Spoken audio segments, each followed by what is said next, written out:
喂，你好。喂，卢台长，你好。你好，你好，喂，喂，卢台长。哎，你请说。喂。哎，你请说，请说，请说。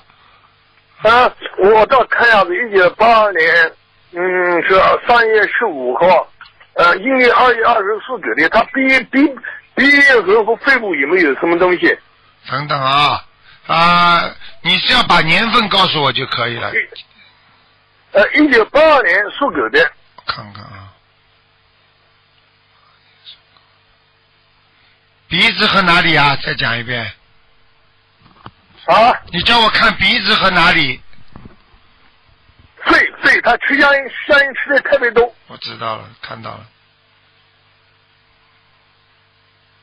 看到了。我告诉你啊，他的鼻子有一块小的息肉。一块小的息肉呢？对。啊，对了，我告诉你，我看出来跟医生查出来一模一样的。这个鼻子上面一个息肉之后，造成他经常鼻子这里有敏感，听得懂吗？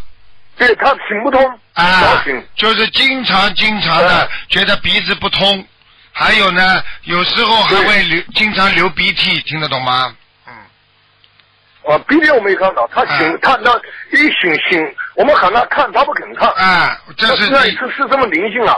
我告诉你，这个他要相信的话，他有救；不相信的，他相信不相信菩萨了？他不相信哎，我们急死哎！没用了，你等到他长东西了，他就相信了。而且现在告诉你，他的肺他的左肺你这左肺的左面的肺的有一块地方都烂掉了，就是像人家烂豆腐一样的左面，肺的左面呢。